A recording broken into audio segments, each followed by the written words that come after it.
Hello. All the techniques that I demonstrate in these videos are different ways of helping you manage the stress in your life.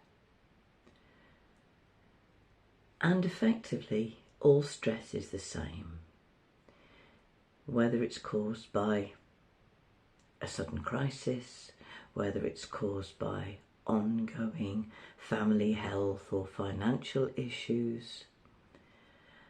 All stress has the same effect on your body. It feels like an attack, and your brain, thinking you're under attack, prepares your body to fight, to run away, or quite often to freeze, just to stay in place, not moving. Now, I've probably said this before, and I'll probably say this again, but it's worth thinking about what stress actually is. It is a perceived lack of resources to deal with the task available. And the emphasis is on the perceived, because your perceptions may be wrong. And actually, a lot of what I do in these videos is helping you look at things and see your resources in a different way. Because as any regular viewers of these videos will know, I am, very big on helping people who feel I can't cope, I'm not good enough, I'm not lovable. I just can't deal with all this stuff that life is throwing at me.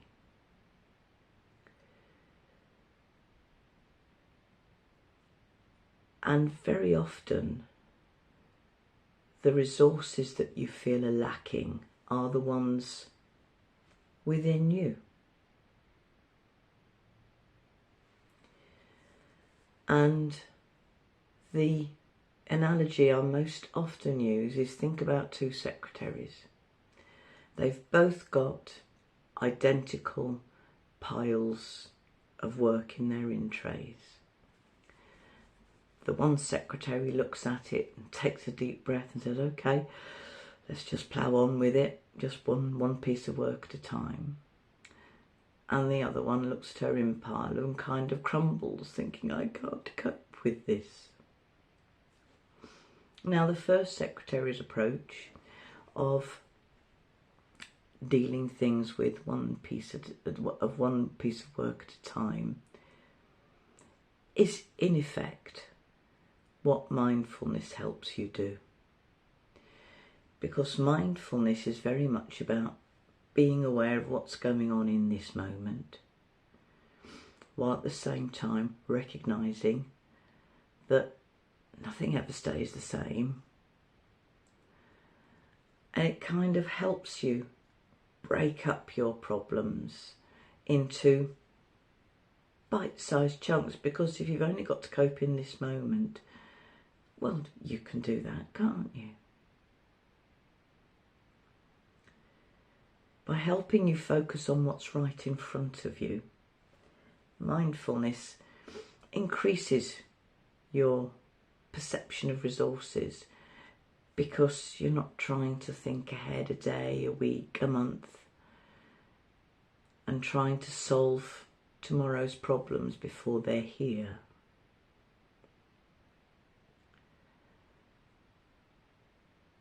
Now, one common sign of stress is up here in your mind, and that can be when your thoughts are just going too fast for you to cope. Your thoughts are going at 100 miles an hour and you don't know which thought to follow first.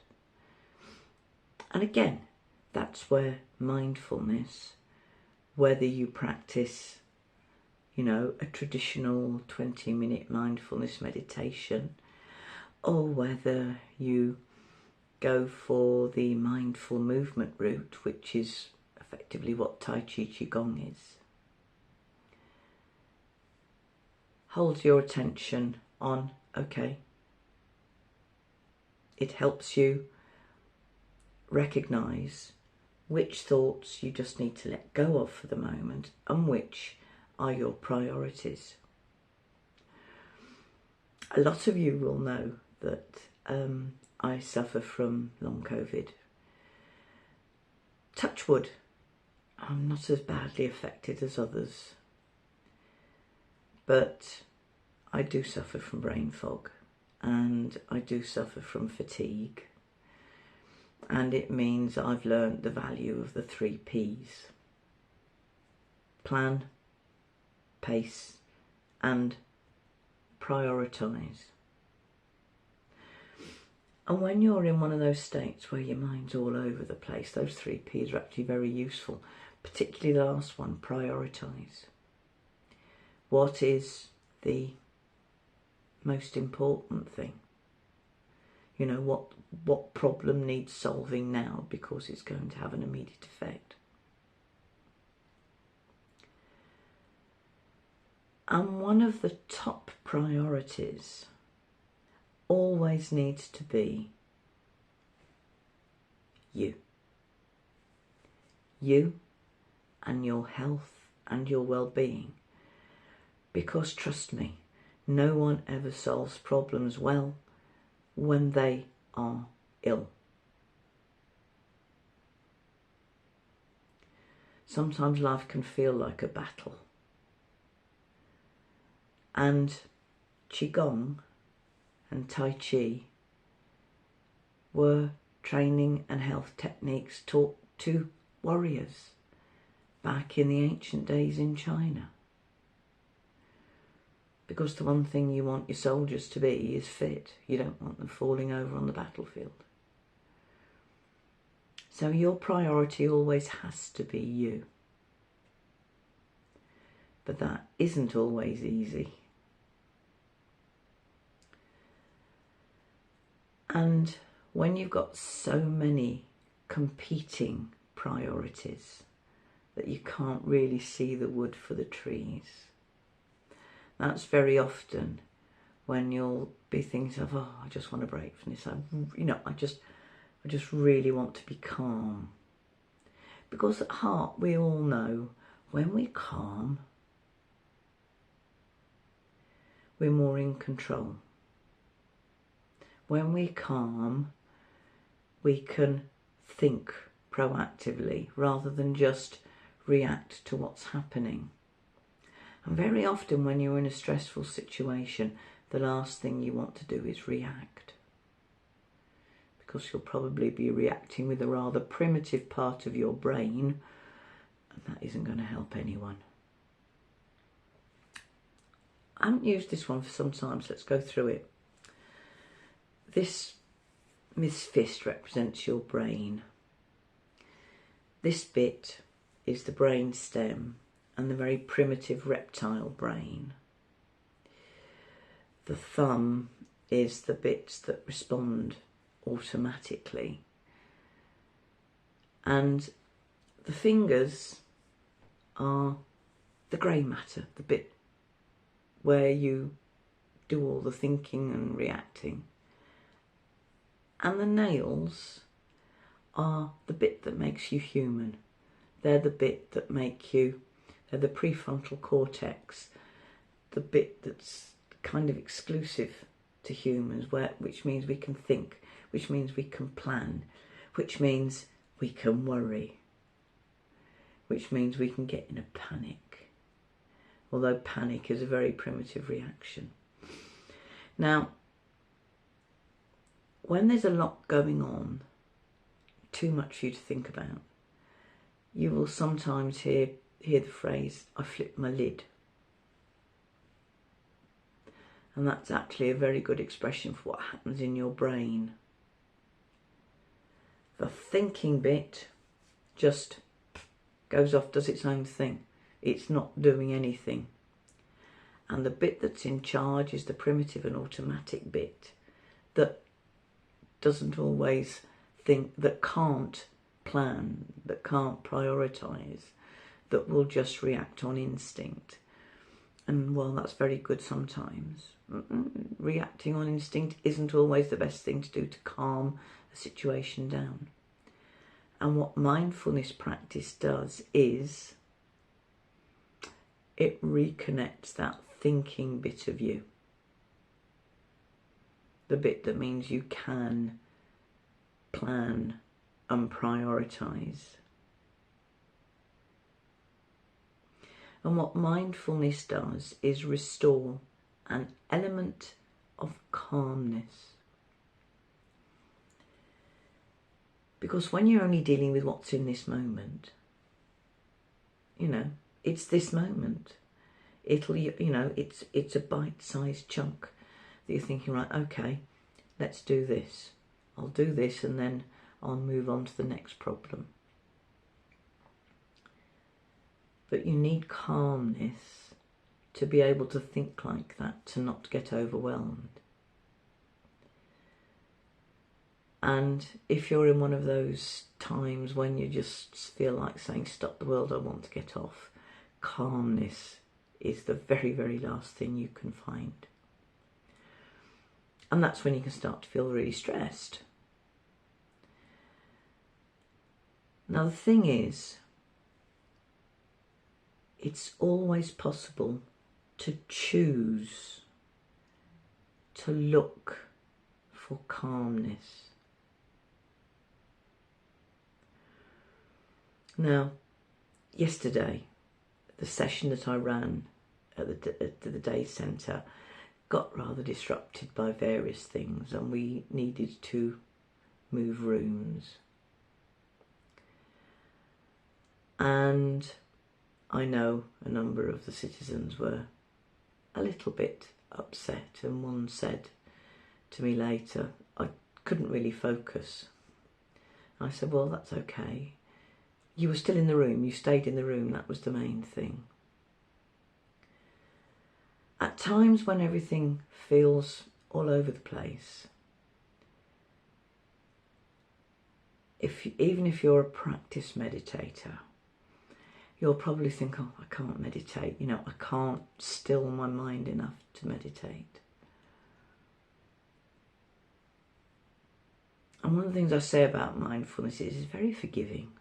You don't have to turn up with a beautifully calm and peaceful mind to meditate. Actually, when your mind's all over the place, is the very moment that you need to at least try the techniques of meditation to restore a bit of calmness.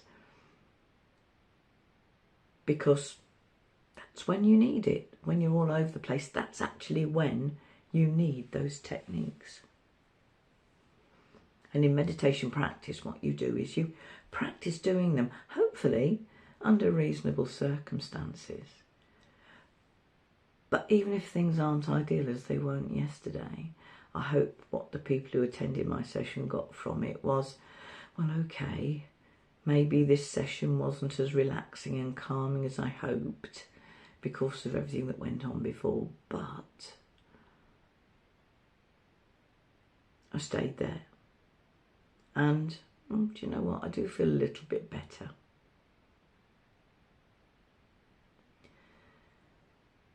The key thing mindfulness teaches is that you can choose where you put your focus.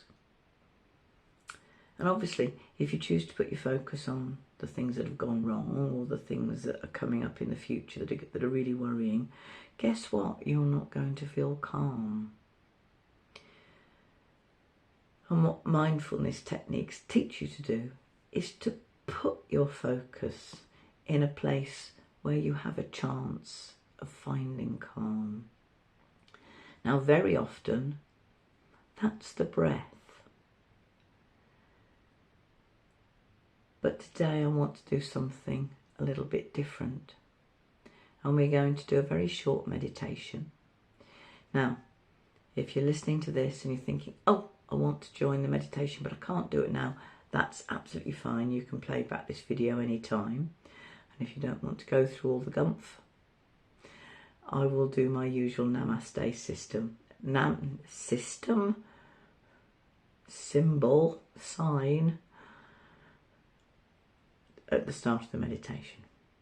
So, time to start the meditation. So, I hope you're in a position to get yourself seated and comfortable, or lying down and comfortable.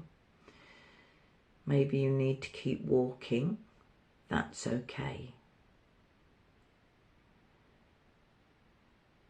If you can close your eyes, that's great. But if you can't, that's okay too. You have to go. Just go with whatever feels right to you.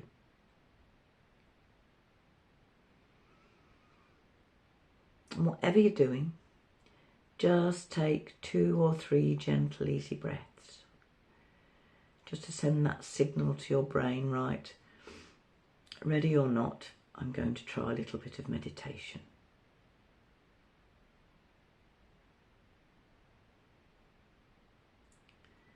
And then I want you to do a quick scan through your body. Imagine a barcode reader moving up your body from the tips of your toes all the way up to the top of your head. And you can move that barcode reader as slow or as fast as you like.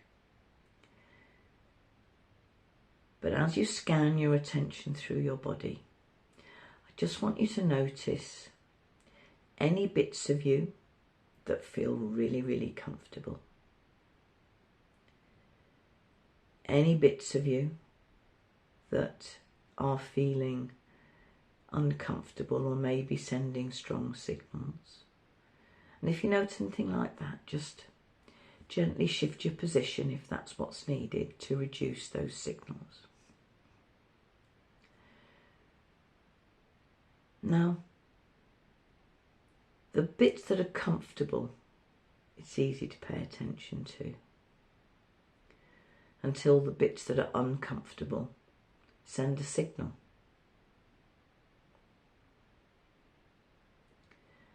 What I would like you to do is to choose to focus your attention on a bit of you that feels kind of neutral. It's not massively comfortable. It's not sending signals of discomfort. It's just neutral. It's nothing. Now, good places for this can be the tops of your feet or the front of your thighs or maybe the backs of your hands. Bits of you that you wouldn't normally pay attention to. And they're neutral.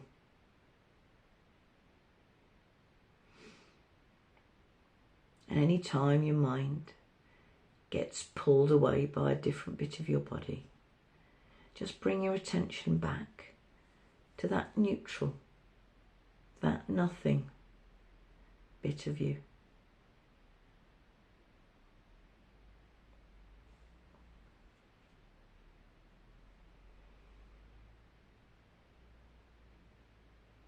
Now, neutral may not feel wonderfully relaxing.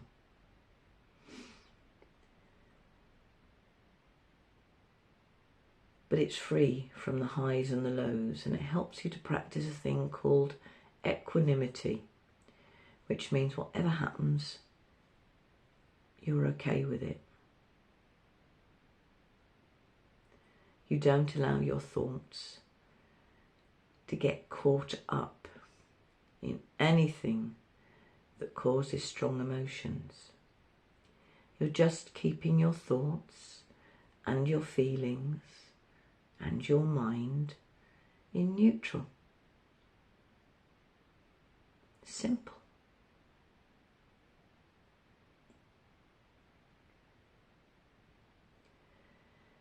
Because when life seems full of chaos, when you get that urge to say, I need to get away from this, bottom line is, yeah, you can get away from it for a short time, but life is still there to be coped with. And developing equanimity,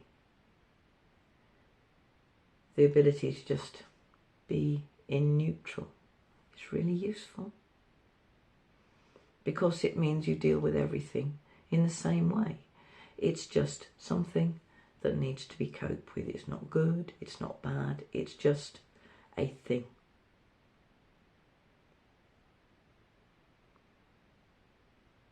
Because in the end, nothing has any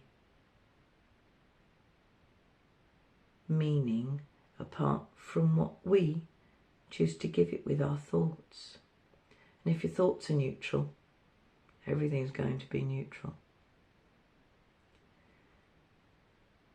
So wherever you are, however you're doing this meditation now, just keep your thoughts and your attention on that neutral bit of you.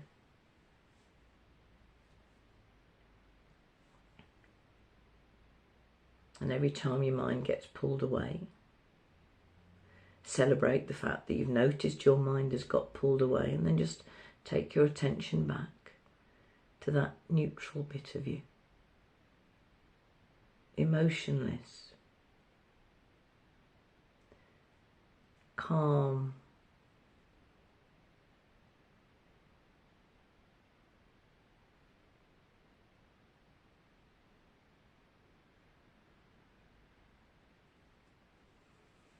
and just enjoy the fact that you can anchor your attention into something that doesn't need it.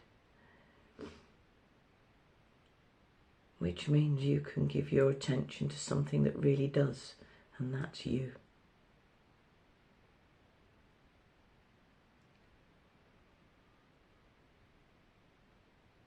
And then, if you've got your eyes closed, gently begin to open them and wiggle your fingers and toes and bring yourself back to normal awareness.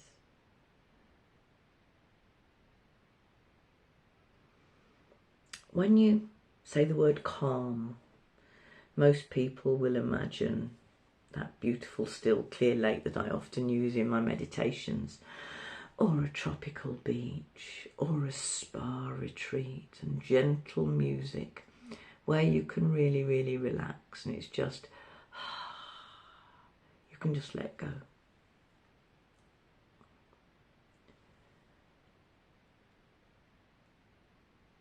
But the thing is, calmness can happen, and it does happen, every time you stop your thoughts from going too high or too low. You kind of even it out. Think about waves on the sea. In a storm, the waves go really high, they go really low. And in calm seas, there's just a gentle swell, a gentle rise up and a gentle sinking down. And that's the kind of calmness that you need to try and find.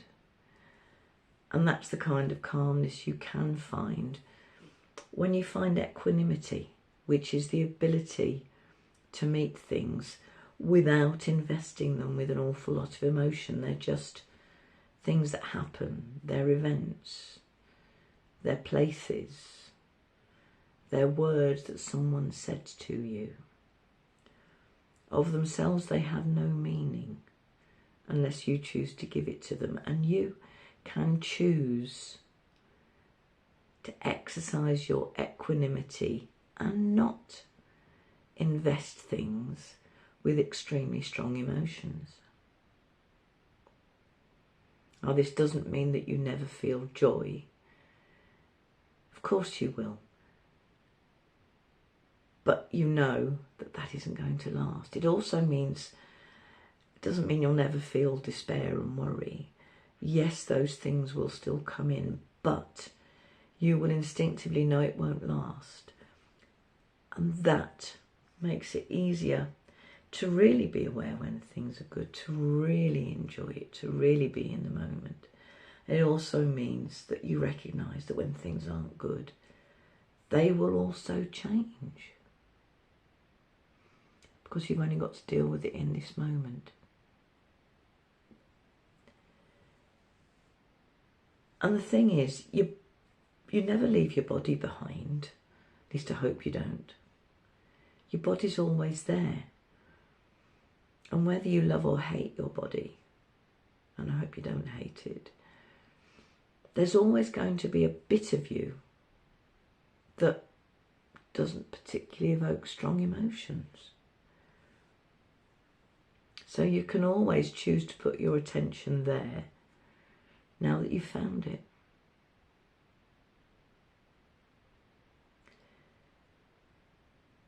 Calmness and mindfulness and Tai Chi and all the stress relief techniques I teach, they do not mean you're going to have a stress-free life.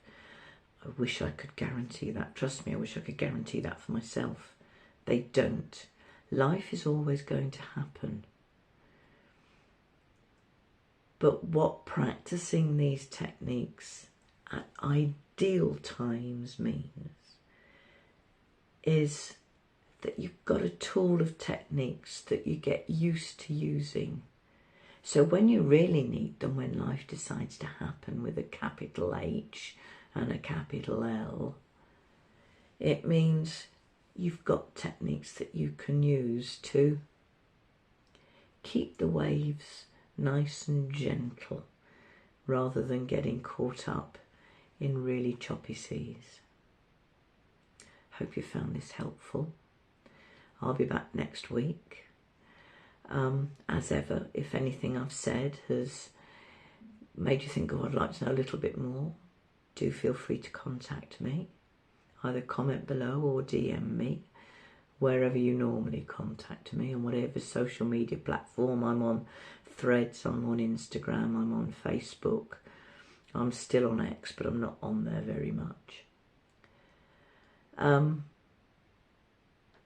And I'm always happy to chat, and if you want a slightly longer and more therapeutically focused chat, that's also possible. All I ask is that you make a small donation of whatever you can afford for a half-hour session, minimum donation of £1. And before I close, I just want to remind you one thing: you matter. You really do. Because everyone has something important that they need to do in this life. It doesn't matter if you're disabled or whether you've got a long-term health problem or, you know, whether you hold a position of power. In hospitals, cleaners are just as important as consultants. And porters are in many ways even more useful than psychiatrists. Everyone has some important role to play in this very strange place we call the world. And you can only play that if you are at your best. And I hope what I do is help you be at your best so you can fulfill whatever your allotted role in your community is. It doesn't mean you necessarily have to do anything, because sometimes just being you at your best, is the most important thing you can do. Take care of yourself, and I'll be back next week. Namaste.